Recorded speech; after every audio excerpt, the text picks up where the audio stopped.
full video here. There you go. Okay. All right.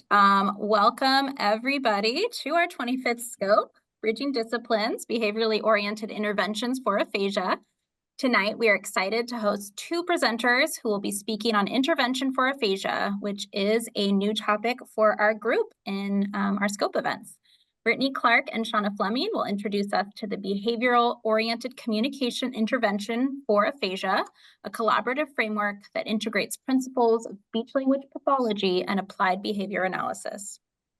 Brittany Clark is a registered speech-language pathologist in Ontario, holds her CCC SLP through ASHA, and is co-owner of Evergreen LMNO, as well as director of the Halton Peel Community Aphasia Program, a role she has held for over a decade. She also serves as co-chair of the Community Aphasia Program Network of Ontario. Passionate about person-centered functional therapy, Brittany leads Evergreen's collaborative team in delivering evidence-based support to individuals and families impacted by aphasia and other acquired communication disorders. She is a strong advocate for people living with aphasia and is deeply committed to fostering respectful, supportive environments that reduce barriers and promote communication accessibility, both in clinical practice and within the broader community.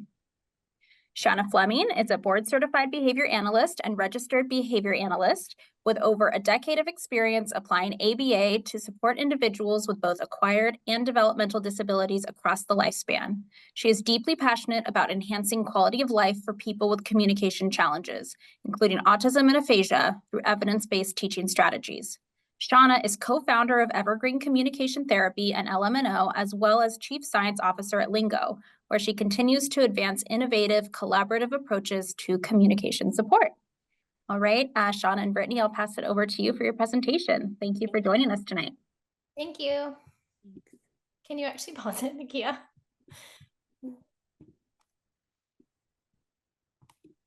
Is it possible? Sorry. Thanks so much to the SPA Sake for having us. We're really excited to be here. And thank you for that beautiful introduction. So I will go right through this. I'm Brittany, and then Shauna is here as well with me. And we were going to just describe a little bit about what we do. But again, our introductions kind of covered all of that. We are really passionate about aphasia. We also work with neurodiverse children and youth. And we've recently launched a podcast called Neurodiversely Speaking, if you want to check that out too. Okay, so I'll start by just describing our learning objectives for tonight. We're going to talk briefly about the limitations of the current aphasia classification systems with respect to treatment planning and utility.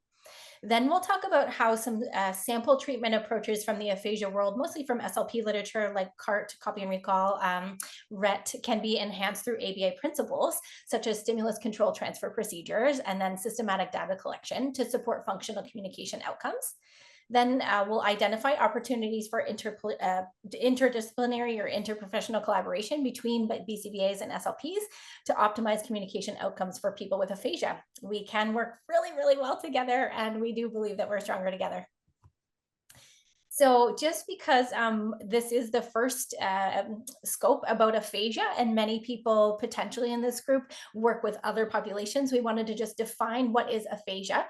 So aphasia is most often caused by stroke, brain injury, or a form of dementia, and it really masks a person's inherent competence. So they experience a traumatic life event where they had previously acquired language, and then all of a sudden, or gradually in the case of dementia, that significantly changes. And a lot of the people in our programs that we see are under, actually most of the people that we see are even under 70. So strokes are happening younger and younger, and it can really impact someone's ability to speak, understand, read, and write, or all of the above. The impact of aphasia is where we really speak to most of the time, and our clients certainly share with us, because being able to communicate is really the essence of life, and doing so confidently is part of our identity and part of our self-esteem. And so loss of communication really can lead to isolation, depression, and other health risks. And we, you know, though we might try therapy or adding on things like AAC, there is specifically AAC abandonment is a major challenge for this population. And so there's ways to restore communication. And so today we're going to talk a little bit about our intensive aphasia program. Our intensive aphasia program is a collaborative program with speech pathology and ABA coming together.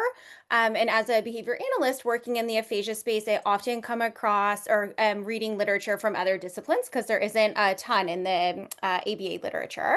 And one of the things I've come across this year that has been really exciting and really got me thinking is this article from Hall et al. From 2024.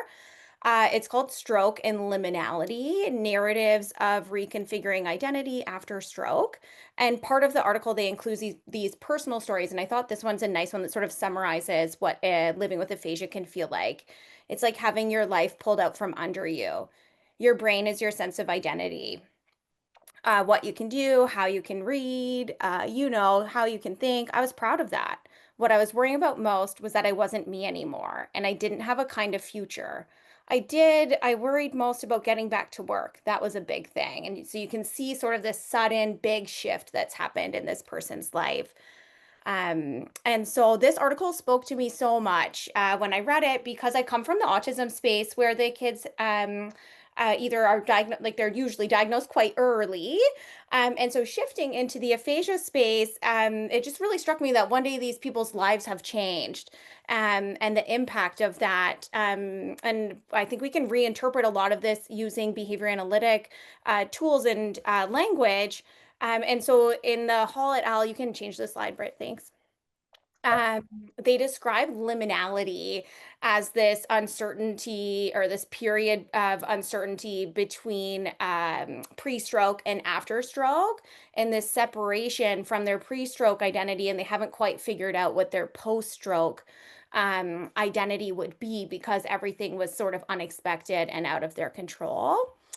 When we're thinking about treatment, I think this can be a really important thing that we want to think about is that the stroke has changed who they are. And so we don't see in behavior analysis, we can look at identity as something that's more fluid and looking at it as a repertoire of behaviors that are shaped from our reinforcement histories. And that those previous reinforcement histories have been disrupted.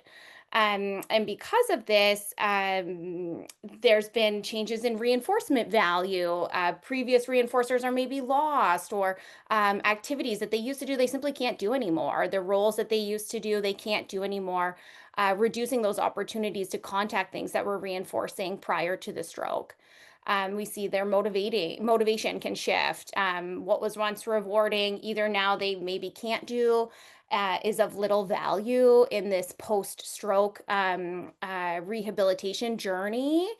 Or worse, it maybe is contacting extinction or punishment because their communication has changed. Looking at sort of all of these factors of identity and factoring that into their treatment, I think is a really important component when we look at the intensity of the treatment. And that's something we'll chat about throughout this presentation, is that the motivation piece has to be there. And our part as clinicians is really to be that coach along the journey and be using the tools from behavior analysis. I think we can really define and measure some of these things more clearly than we might have without behavior analysis. And so the next thing we're going to chat about is the traditional classification of aphasia. So in the speech pathology literature, and certainly in my master's training years ago, we're taught that this is sort of how you can classify different types of aphasia. And so, for example, like Broca's aphasia or Wernicke's or transcortical motor, etc. These classifications are primarily based on symptoms and then also the presumed site of neurological damage. And so what we see is these topographical classifications of these language deficits can be potentially useful when describing impairments, but they're really posing challenges when we're trying to talk about an intervention strategy.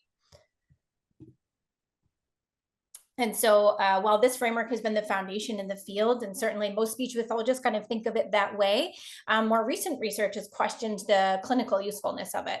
So the literature emphasizes that these labels often lack treatment utility, so they don't really guide therapy planning or predict any outcomes. And in fact, some researchers like Marshall et al. Have argued that the rigid reliance on these classifications can even be harmful because it's just oversimplifying complexity of language profiles. skills. And they found that so it's called like WLG classification.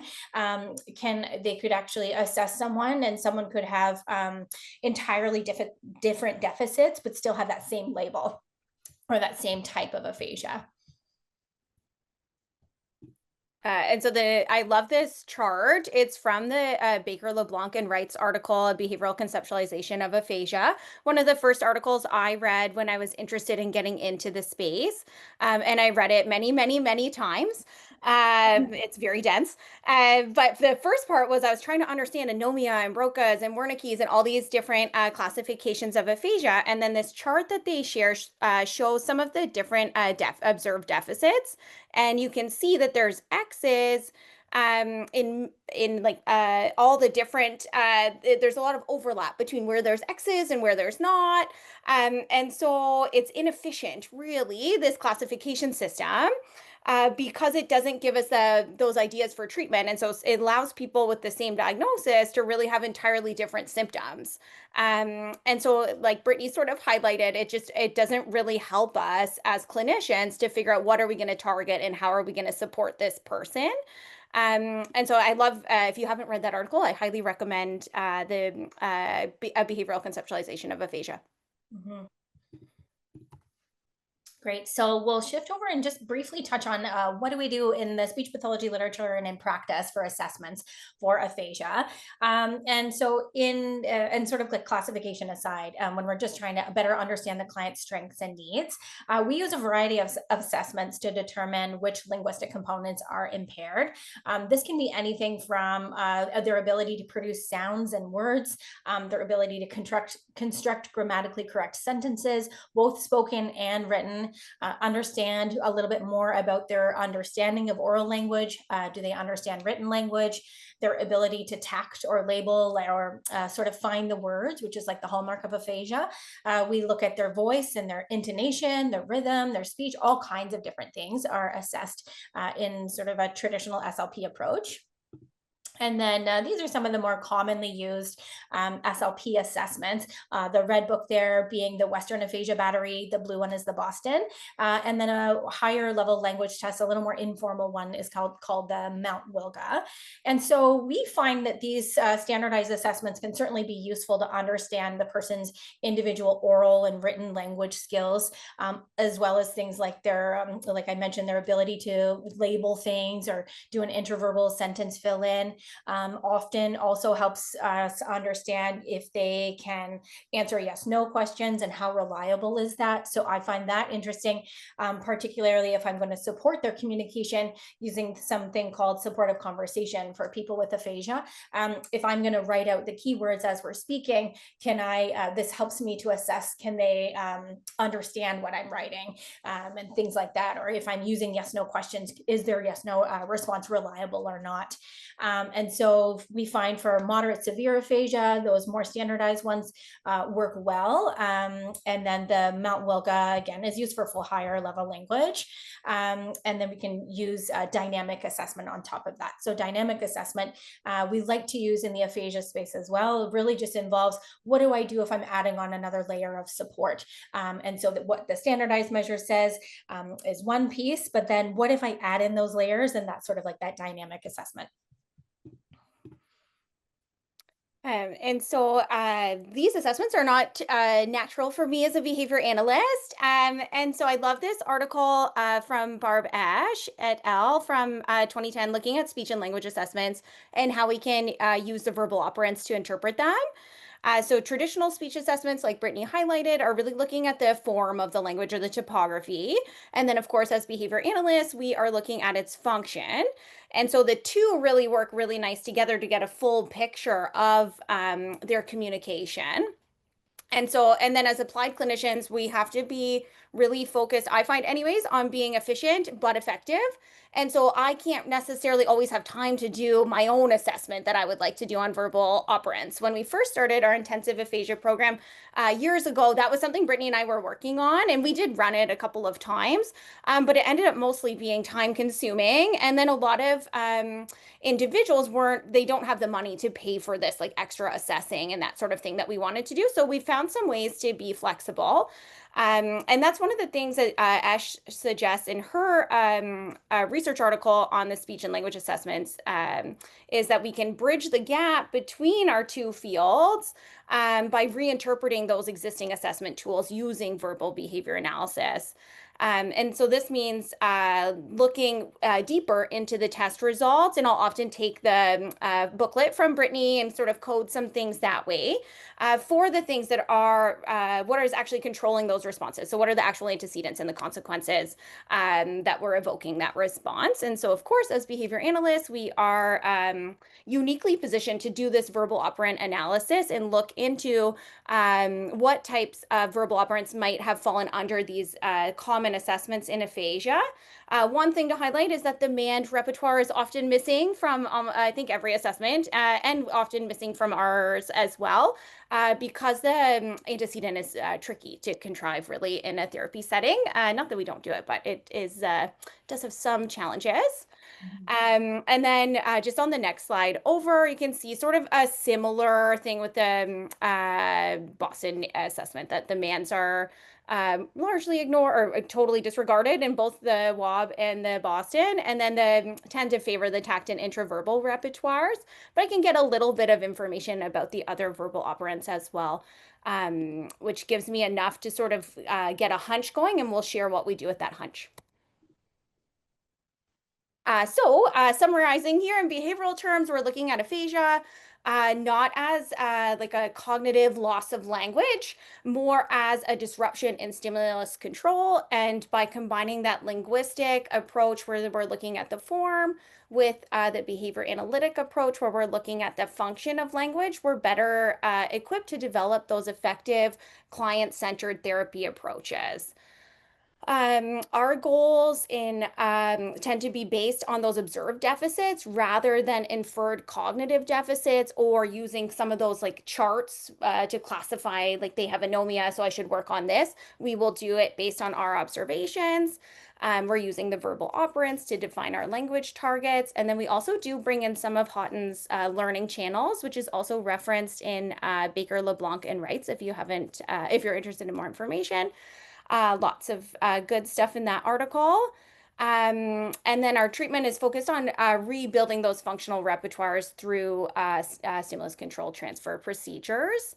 And we also combine other really great ABA tools like prompt fading, shaping, multiple exemplar training, looking at reinforcement and motivation, etc. And so really think that we can put some of these evidence-based interventions into like super speed using some of the tools that we have as behavior analysts. This assessment here is an example of one from Dr. Jonathan Baker. He was kind enough to share it with me.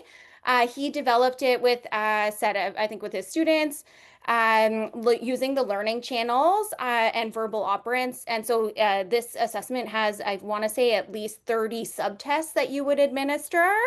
And I love it. It's very cool. But there's just not enough time in private practice to do this sort of assessment. The idea being that you would have a very comprehensive understanding of their communication skills by administering this assessment.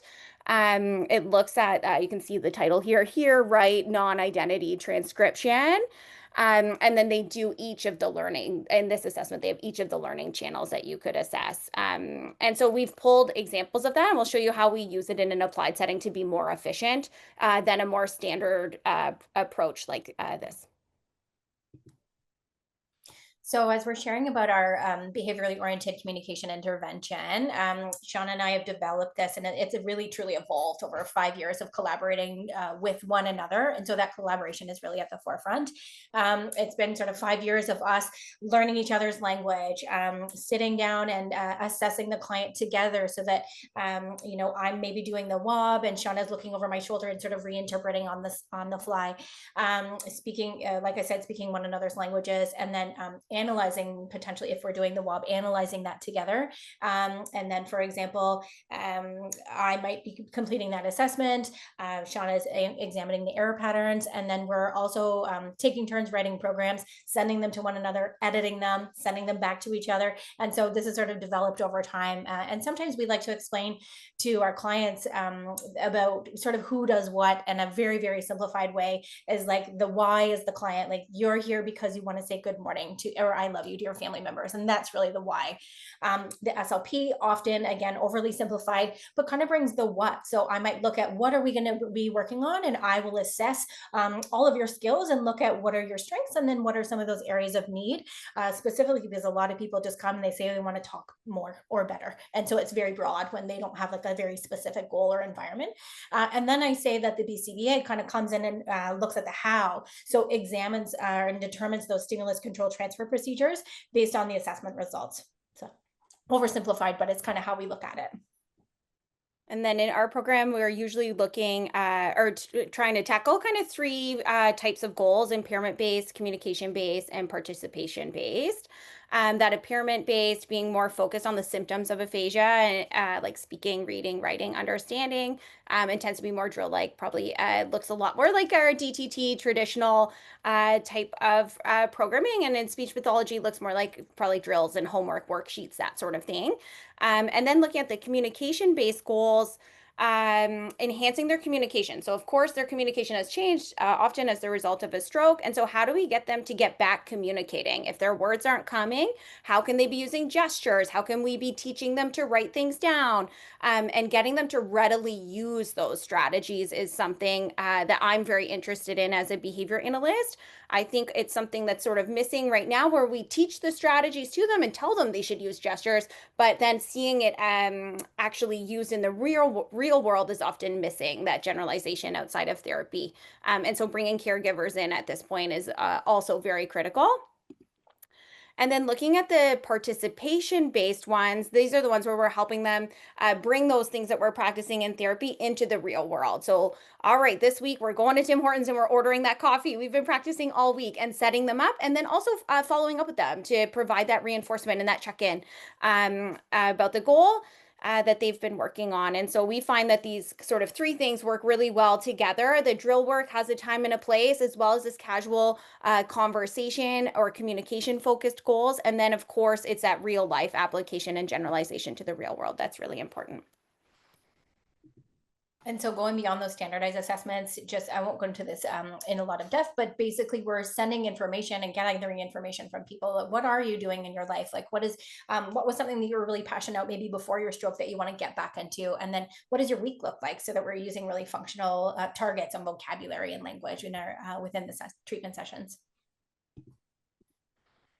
So to summarize, our general sort of pathway that the client's doing is we're going to interview them, chat about why they want to do intensive services. So intensive services traditionally looks like 12 hours a week in our program, and lasts for 12 weeks. We do have a lot of variations of that, though, I would say, based on client stamina, what other kind of programs they have going on. A lot of the time they have OT and other types of therapy that they're participating in. So we do certainly vary from that, but that's where we get started with. So chatting with them about that, what are their goals of the program, and learning a bit more about their life. Then we'll do usually a standardized and functional as well as dynamic assessing. Brittany and I will meet, review what we think are appropriate goals, assess those specific goals to get some baseline data and figure out appropriate teaching strategies. I'll write out their programs, and then Brittany will review them, and then we'll begin treatment, and then of course taking data all the time. So this is an example of one of our clients' WOB scores. And so you can see here, he really struggled with his expressive aspects of communication, naming or tacting, responsive speech or interverbals. But yet he had a lot of strengths with receptive language. So his yes, no was really strong, and he was able to write upon dictation and copy. We'll talk now about a couple of different types of treatment that we use that are mostly drawn from the speech pathology literature, and then talk about how we either reinterpret them or how we add on the layer of behavior analysis to make our treatment stronger. And so the first one is naming. Like I said in the beginning, most people with aphasia report struggle with, I know, but I cannot say. And so this type of treatment in speech pathology, again, is a foundation of most of our therapy. And in order to support word finding, the SLPs may apply a cueing hierarchy or use semantic feature analysis. There's a couple of different things that we might do. But my example here is going to be on saying family members' names. This was a goal that this client had. And so we might use something like, we wouldn't call it an interverbal, but an interverbal fill-in, and then a phonemic cue, like your wife's name is what, and then you're going to give sort of a sound cue at the end to try to say Wendy. And so the language of like echoic to tact transfer is pretty foreign to a speech pathologist. I feel like I can speak it pretty well now. But again, it's the framework is quite different in speech.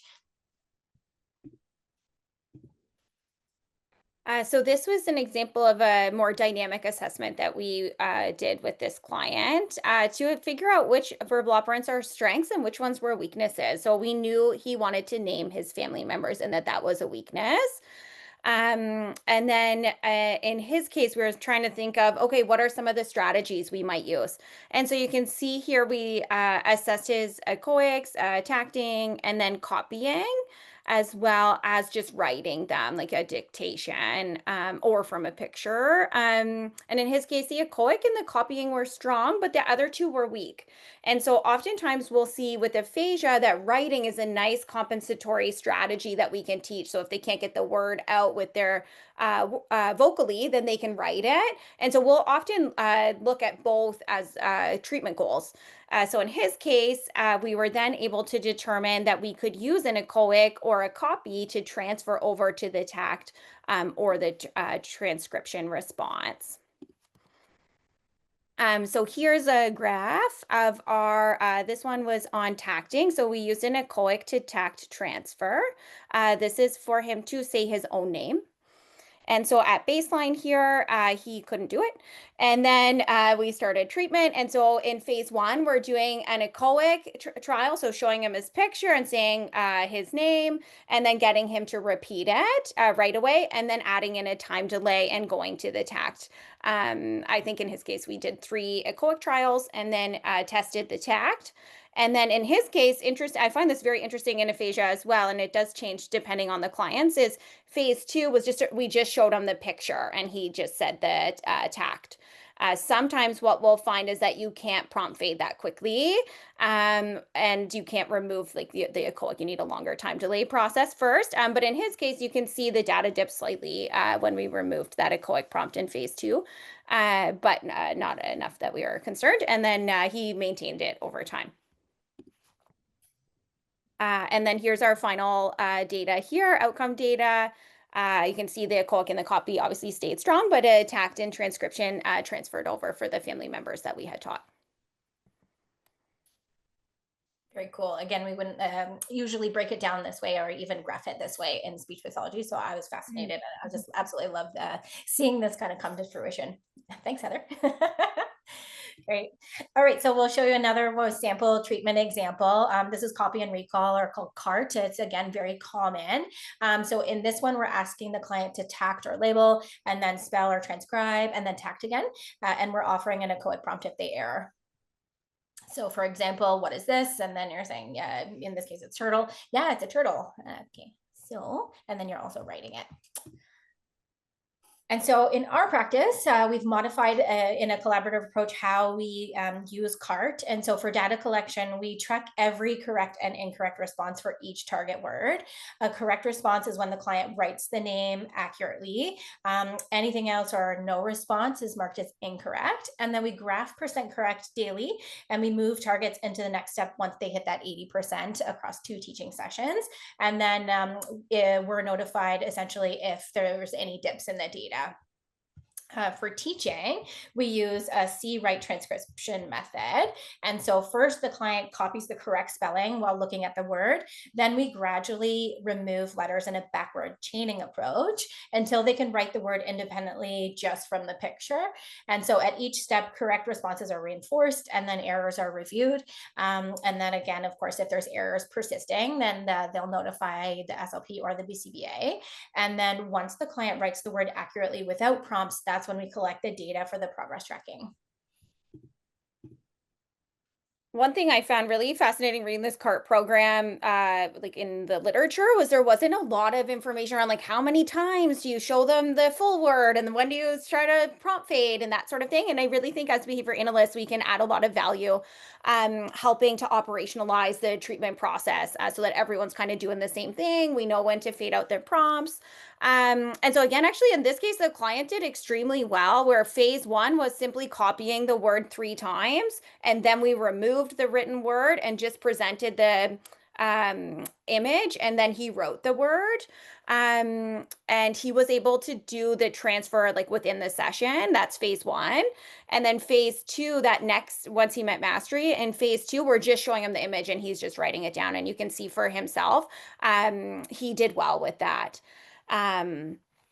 And so we were really excited to see his progress. Like I said, you don't see that all the time. Our mastery criteria, our prompt fading strategies change every time with the client because each of the clients is so different. And the same with that we talk about in autism, 80% accuracy is like sometimes the right answer and sometimes not, right? Or I think another interesting thing with aphasia that maybe we don't think about as often in the autism space is oftentimes we'll say like they need to say the correct response in 3 seconds in order for it to be scored as correct. In aphasia, we might work towards that, but it'd be very punishing, I think, to the client if we kept that as our correct response criteria.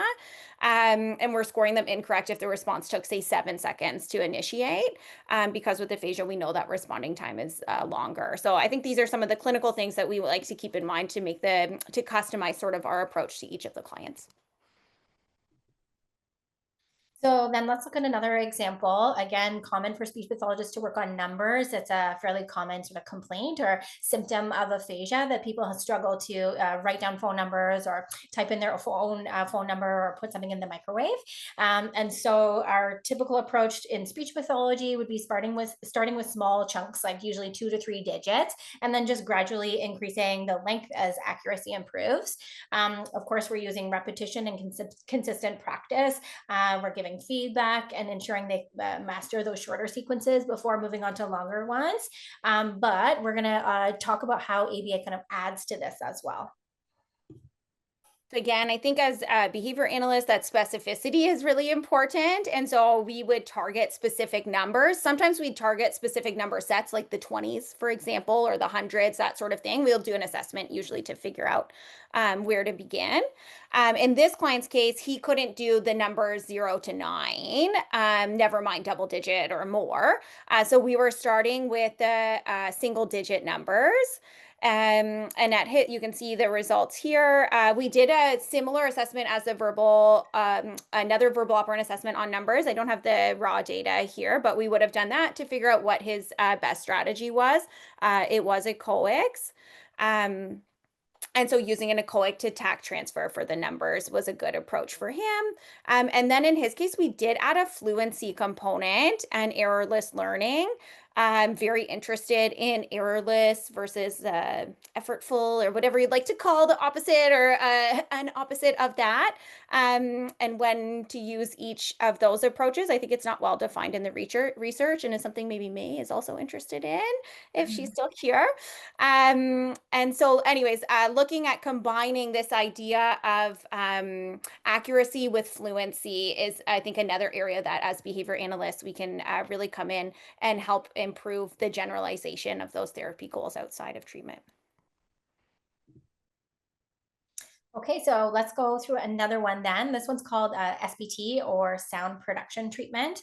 It's a treatment fairly commonly used for apraxia, essentially improving articulation of target items and also untreated items. We found this one really interesting when we were thinking of using this with a client, John, because it's response contingent, so that there's a hierarchy, and you can see here in the table, it's things like minimal pairs or a written letter, or simultaneous production is the integral stimulation. And so the hierarchy is response contingent. The steps of the hierarchy are applied sequentially until a correct production is elicited. And so treatment items are submitted one at a time to the hierarchy. Essentially, if the client continues to error, you proceed with the steps, sort of regardless of whether these prompts are effective for that client. And we found when we're trying to provide effective but also efficient treatment, that this one didn't seem very efficient when someone sort of brought this to our attention. Shauna and I looked at it and thought we could definitely improve the efficiency of this.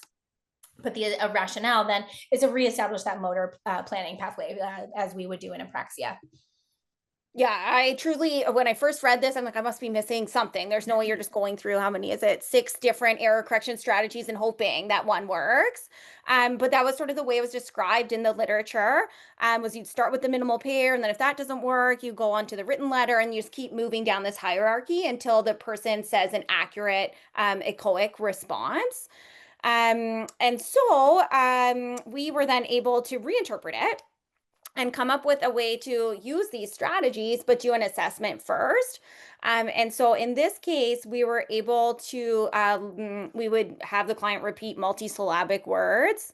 And then when they would repeat the words, as soon as they had an error, the clinician would apply one of these strategies. I had like randomized them on a data sheet for the clinician so they knew which strategy to use.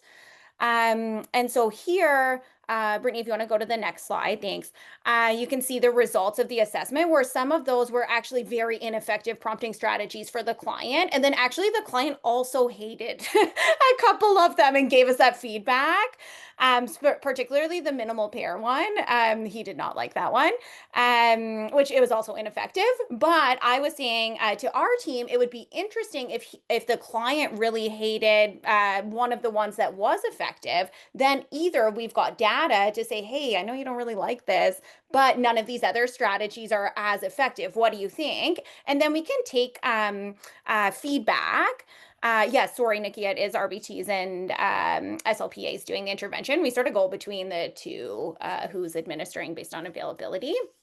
But do prefer, I think, SLPAs because a lot of our clients have apraxia and aphasia. And so the SLPA knowledge is very integral for some of these prompting strategies and that sort of thing. And so in this case, we were able to figure out that which prompting strategies would be the most effective, and then therefore individualized his treatment. Okay, so moving on to another one. This one's called RET, or Response Elaboration Therapy, sorry. And so this one's, again, very common, and the steps are sort of written there on the slide. But if I were to, for example, show you a picture like this, then I would say, tell me what's happening. The client might say, like, lady, car. And I'd say, yeah, that's right, the lady's in the car. So I'm like recasting. And then I'm going to say, why is the lady in the car? Or asking sort of a WH question. And then they might say driving. So I'm going to say, yeah, the lady's driving in the car. And it's sort of like this back and forth where I'm elaborating on their response. Now, this is my very favorite graph as a behavior analyst. I feel like I added a lot of value to this. So this program, fairly loose from an ABA perspective, waiting to see what the client, what their first response is, and then building out from there. So here you can see the blue is what the client would say first. So when they first saw the image, how many words would they say? Usually around 1, or at baseline anyways. And then the red line is after some coaching. So, hey, can you say the woman is driving the car? And then how many words did they say that were in the correct order, etc. And so I shared that, we had a team meeting and we were looking at this graph, and everyone's very excited because he's saying more stuff after coaching. But when you look at the data, of course, the first, the line there is really not moving. That first response from one session to the next is just staying the same. And so really, we're actually making no treatment effects. We're just providing an echoic and he's repeating it.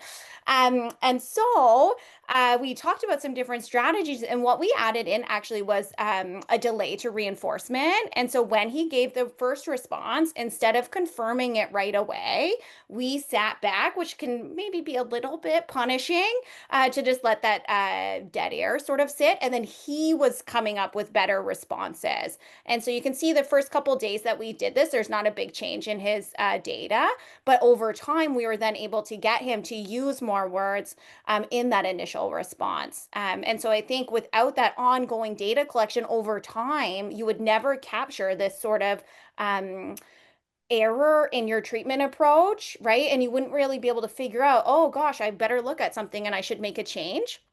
And so I love this graph because I think it really shows the value of collecting data over time, as well as the unique lens that a behavior analyst can bring to solving sort of learning goals and maybe why something's not moving the way that we might expect it to. Yeah, absolutely love this too. And like you said, from our perspective, like he was saying so many more words, and we might look at it like from this first graph saying, well, no, he's like actually saying like 7 or 8 words now in a phrase. That's fantastic. But seeing the two together and how they play together was really informative for us because it really took us out of our box in SLP as well. Mm-hmm. Okay, so last we'll talk about jargon aphasia. And so jargon aphasia is another sort of category. It's characterized by incomprehensible speech, frequent, I'm going to throw out some speech terms here, but like phonological, semantic, and neologistic errors. So essentially, the client might say something like soom for broom or sap for harp. An example of the client that we had a video, but I have removed it for the sake of this presentation. We just asked him to name some things or name some animals, and his response was cash cower, hour, owl, binet, diner, binet, biner, parnagle, carnagle, deep teen. So that's kind of what his response was. And then we'll talk about some investigation that we did. Perfect. So I would say this one is much more experimental than some of our other approaches. Brittany had told me about jargon aphasia. It was a new term to me. And so I started looking into literature on it. There's not a lot. But looking in the neuroscience world and the speech pathology world and thinking, okay, how can I reinterpret this using what we know from behavior analysis? And so we want to look at its function, not its form. I know that. And the errors we are disruptions in stimulus control. And then how do autoclitics kind of come into this type of aphasia as well? And certainly autoclitics are not my bread and butter. And so using the verbal operants, how can we take a deeper dive into this individual speaking? Gives us a more to look at about the errors to identify when are these errors occurring, under what conditions, which gave us some interesting ideas for treatment here. I think that's everything. Or Brittany, maybe just can you highlight the error there? I thought it was a good example. He actually did surprisingly well. We were shocked at his echoic responses. A lot of them were correct, especially at those single word levels. But then as they got more complex, my favorite one was warm, cozy blanket became a whole color water washer. And that I feel like summarizes jargon aphasia very well, where it's quite confusing, right? And so an article I was very interested in last year was this behavioral interpretation of English grammar from Palmer. Also a very dense article, read it many, many times. And looking at those were, some were echoic. I'll show you the graph in one sec for the echoic, tact, interverbals, etc. And so looking at some of the research or some like Palmer's idea around a behavioral interpretation of grammar and trying to think of how that might relate back to jargon aphasia. And it could give us some ideas around autoclitic frames and that they're learned behaviors shaped from our reinforcement histories. And so how can I use that knowledge as a clinician? We might see that in his case, the rhythm, the syntax, sort of the frame of the sentence was okay, but the content words didn't really make, or they weren't accurate and didn't make sense. And so why would that happen? What about this, what sort of like stimulus control shifts from one word to the next in connected speech might be occurring with this type of aphasia? And then the final piece we were sort of looking at is perseveration. So is he, we felt at the time that he was perseverating often and moving or seeing a response from a previous trial on the current trial. And so sort of thinking about all these things, how could we get some data to see what is actually happening around the function of the errors as well as that perseverative piece? And so rather than stopping, which is where I got very lost in the neuroscience and even speech pathology literature with this type of aphasia, is they would just call it like a processing deficit. And it didn't really help me figure out what I should do or like what would be the next step if that's the problem. And so it pushed me to dive a little bit deeper and look at applying what I know from the other aphasia clients that we've seen to this type of error, which I hadn't come across before. And so combining this behavior analysis of looking at the verbal operants, looking at stimulus control, considering the ideas of connected speech and autoclitics in reteaching language. And so we were able to get this very cool assessment done. Again, I would say more experimental than we usually lean. And I wasn't really sure where we were going to go with the assessment results. So Brittany, if you want to go to the next slide, this is the assessment that we ran. We did it across several verbal operants. I'll share those with you on the next slide. But essentially, we would have our targets, and then we were coding. So our targets were by verbal operant. So it was all echoics, for example, starting at the single word level and then going to 2-word and 3-word. And then we did like single word tags. We did intraverbal fill-ins, and then we also did some intraverbal responses to questions. And then we coded the errors on if they were lexical, non-lexical, or other. And then we also we did go into the semantic, formal, mixed, visual, etc., and tried to code them all that way. It was quite tricky, but interesting. And so on the next slide, you can see here, like I had said at the beginning, we thought that he was perseverating often.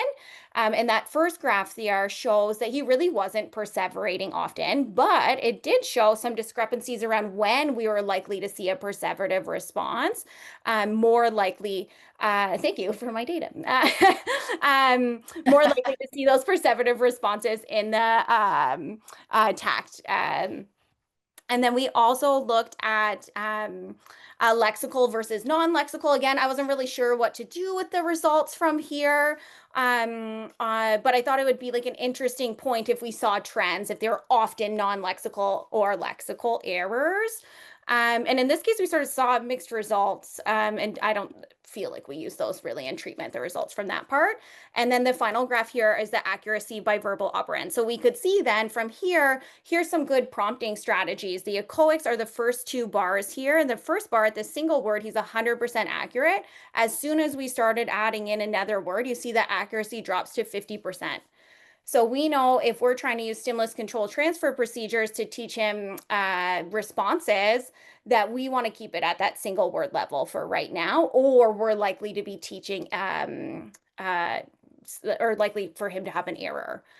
You can see that the tact, again, single words higher than those multi-word responses, and then intraverbals, at more automatic speech using fill-ins, was higher than that more conversational responses. So we were able to use a lot of this information to figure out what are some good things that we can do in treatment. So we figured out good prompting strategies from this.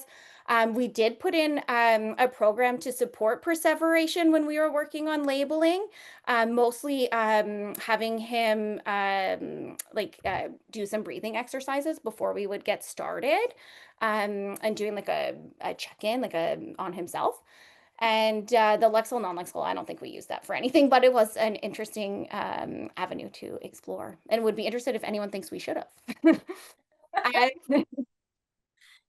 And so here's the results. We did a post just to see if we would see any results from the teaching. And we would do breathing exercises sometimes before each trial, depending on what we were working on. And then other times it would just be like kind of a quick, like, and then they would go in and do the trial. For the assessment, we did not do that. It was just a regular component there. We found for this client too, he was often like racing and wanted to, he's very, very smart, very bright man. And like, it was almost just to slow him down. And then he reported that taking a breath actually kind of helped him. So we integrated that. Yeah. I would say, I don't know if you're familiar, just a little tangent on the brain battery. I think it's from the aphasia world. Is it, Brittany? Ooh, Or I did think you so. interpret from something else? Yeah. Anyways, we use the brain battery, which I think is from speech pathology literature in aphasia, and then use some behavioral principles for that to support the sort of cognitive aspects of communication. Anyways, here you can see made some nice results for this client post-treatment using sort of the information that we had gathered about him. Again, very cool, and something that I would have never thought to do as a speech pathologist, even though I've worked in aphasia for many, many years. So very cool. All right, so sort of in conclusion, we're hoping that you can see the incredible benefits of bringing both of our worlds and sciences together to support our aphasia clients. We truly believe that bringing both of our fields together is making more efficient treatment, effective treatment by coordinating those strategies and making every session count. So by seeing the data tracking over time, we're really making sure that every session is meaningful, and we're using that data to guide our decisions. Like Shauna mentioned, like sometimes we'll put in a new prompting strategy, or how are we fading the prompting, that kind of thing. And those are things that I would say as a speech pathologist, I'll speak for myself, it wasn't as strong with doing before I started working with the BCBA. Applying stimulus control transfer procedures, leveraging the strengths to build and generalize to their weaker skills. And then again, we're always thinking about generalization and speech pathology, but I think what behavior analysis offers is that explicit programming for generalization and then maintenance. And doing those systematic maintenance checks isn't something that I would have done previously. And then of course, we're both focused on meaningful outcomes. And so just as we wrap up here, I wanted to show some of the WOB results from one of our clients that we've been talking about tonight. And so pre-test, his WOB aphasia quotient was a 32.4, which was a severe aphasia. Then immediately post aphasia, the intensive aphasia program, he had a significant increase in his scores to a 50.7, which was a moderate severe. And then he continues to do just 1 hour a week with one of our therapists. So very low intensity since that point. And so I just reassessed him in May, and he's again making like these really amazing improvements. So he was 3 years post-stroke too when he came to us. So it wasn't someone who was immediately post-stroke, which we find also interesting. And just wanted to share that he's like getting back into his life as part of our treatment program as well. All right. That's some of his art. I just wanted to share. He wanted to share with you guys. Okay, excellent. So now we're ready for questions. Thank you so much, everyone. Oh, wow. Thank you. That is high praise. Thank you. Thank you. Great. I agree, Heather. This is definitely one of our best scopes so far. And you were both fabulous presenters. Oh, that means so much. Thank you. Thank you. We're so passionate about it. Could talk about it forever. And certainly if anyone is working in this space and interested in collaborating, we are very interested in learning as well. Thank you so much. I do have the references, so Shauna and I will share this with anyone who's interested. I don't know if you want to stop the recording, Nikia, but we have an abundance of aphasia clients in our clinic. And so, of course, my students know about ABA and verbal operants and everything. This is our SLP clinic, by the way, at Westchester University. So